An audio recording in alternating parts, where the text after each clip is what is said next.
Hey hey hey, hola Indomax Indo Magazines. Oke, lagi kabar yang lumayan menarik nih bos. Nah, jadi seperti yang kalian tahu, negara Iran dan Israel kini tengah memanas. Saling serang-serangan, drone, roket, dan rudal. Kedua negara ini pun memang diketahui memiliki teknologi alutsista yang cukup mumpuni bos. Di satu sisi, Israel memiliki sistem pertahanan udara yang dianggap sebagai salah satu pertahanan yang paling tebal di dunia. Pertahanannya berlapis bos. Sedangkan negara Iran memiliki teknologi rudal dan drone yang murah tapi efektif dengan jumlah yang sangat banyak sehingga membuat Israel pun harus rugi bandar dengan meluncurkan salah satu sistem rudal pertahanan paling mahalnya yaitu Arrow 3 bos.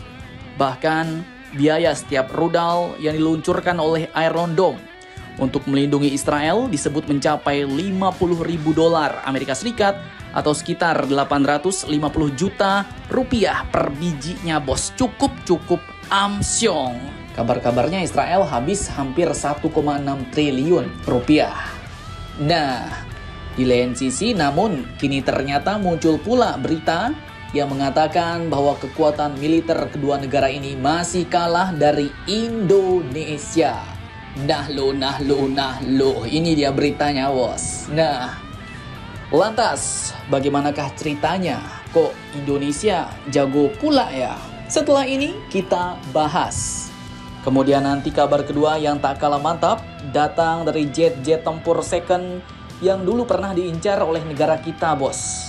Kini ternyata telah dijual ke negara lain. Nah, lantas negara mana sajakah yang memborong jet-jet tempur second itu? Punya siapakah dan mengapa masih laku? Penasaran beritanya? Cus, tanpa banyak bacor, mari kita bahas cerita lengkapnya satu per satu bosku.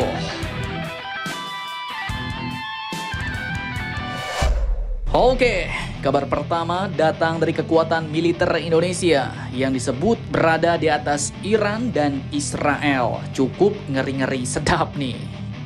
Jadi ya kita bahas jangan terlalu serius ya bos, santai aja. Jadi pembahasan ini diterbitkan oleh liputan6.com yang ternyata mengambil data dari Global Firepower, salah satu situs rankingan kekuatan militer dunia bos. Nah, jadi kalau ngikutin data Global Firepower ya memang iya bos.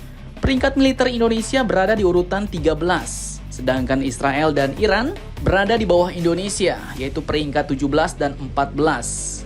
Dan secara data GFP ini pun artinya menyebutkan Iran lebih gacor dari Israel. Namun sayangnya seperti yang admin pernah bahas dulu bos. Jadi ya GFP ini pun tidak memperhitungkan kualitas. Jadi mereka kayaknya lebih ke kuantitas bos. Contohnya aja nih, Indonesia pun tercatat oleh GFP memiliki 474 unit pesawat tempur. Di mana dari jumlah tersebut sudah termasuk 41 jet fighter dan 37 helikopter serang. Namun mungkin GFP tidak tahu ya bahwa sebagian besar jet-jet tempur Indonesia saat ini sudah masuk masa pensiun. Bahkan rombongan jet-jet tempur F-16 kita saat ini sedang dimodernisasi, di-upgrade besar-besaran bos, dan masuk dalam program MLU. Makanya ya Pak Prabowo pun akhirnya memborong 42 unit jet-jet tempur Rafale baru dari Prancis. Sedangkan jika mau dibandingkan dengan Israel, mereka memiliki 612 pesawat terbang dan 241 jet tempur, di mana sebanyak 75 unit diketahui merupakan jet tempur siluman F-35. Ngeri tak sedap bos kalau mau diadu ya kan. Nah lanjut, itu baru jet tempurnya doang dari Israel. Belum lagi kalau kita lihat dari lapisan rudal pertahanan mereka yang bisa bikin jet-jet tempur kita rontok seketika bos. Kemudian lanjut Iran. Ya mereka ini rajanya rudal dan drone bos. Mereka mampu membuat rudal-rudal dengan biaya yang lumayan murah tapi terbukti efektif. Hal ini pun dapat kita lihat dari kapasitas Iran yang mampu memasok ratusan rudal dan drone ke negara bapaknya Putin, raski-raski Rusia. Di mana alutsista itu pun terbukti ampuh meluluh lantakan negara Ukraina. Nah, kalau negara kita Indonesia memang menang dari jumlah personil. Tercatat Militer Indonesia dalam data GFP pun berjumlah 1.050.000 orang, bos.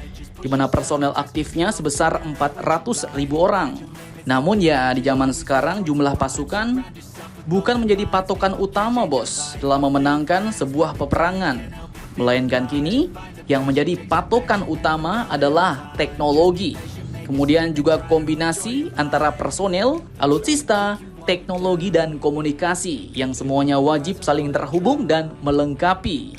Contohnya nih, bos, jika dulu untuk jet tempur, dogfight menjadi salah satu yang diandalkan dalam dunia angkatan udara, kini jet-jet tempur siluman malah menghindari dogfight, bos. Mereka lebih memilih menyerang dari jarak jauh dengan rudal-rudal jarak jauh, yaitu rudal-rudal beyond visual range. Sehingga di saat mereka belum terbaca radar, tapi musuh pun tiba-tiba kaget. Jet tempur yang ada, tapi rudalnya pula yang muncul duluan. Ngeri-ngeri tak sedap, ya kan? Nah, dari sedikit kenyataan, fakta di lapangan yang saat ini kita lihat, kalau diadu one by one, memang agak sulit, bos, menyebut bahwa kekuatan militer Indonesia di atas Israel dan Iran. Mantap, mantap, jos.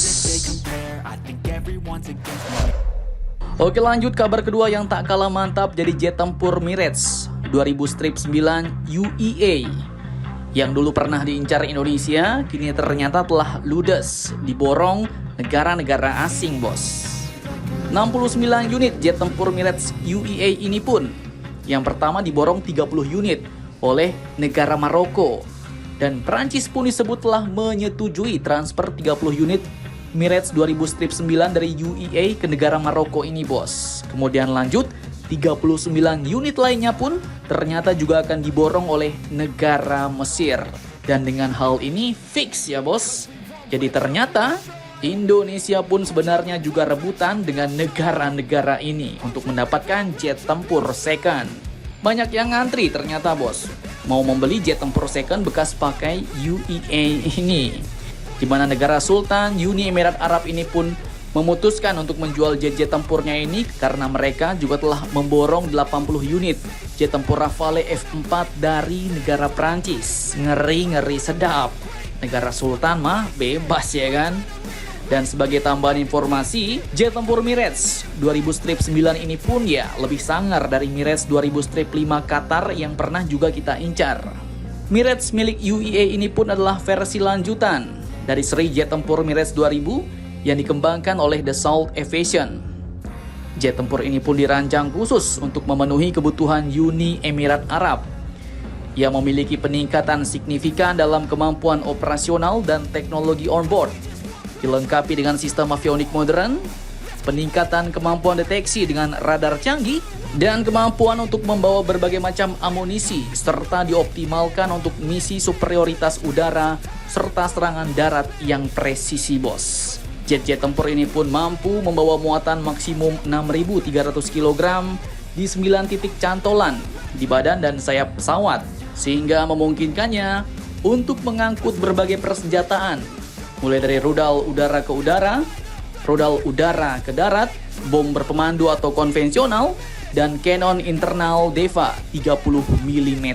Jadi masih cukup ngeri-ngeri sedap, bos. Makanya tak heran banyak negara-negara asing termasuk Indonesia pun melirik jet-jet tempur bekas pakai Uni Emirat Arab ini sebagai arsenal pemukul angkatan udaranya. Nah, jadi bagaimana menurut kalian? Jangan lupa komentar, tetaplah kalian barbar dan jangan santuy terus demi Indonesia maju.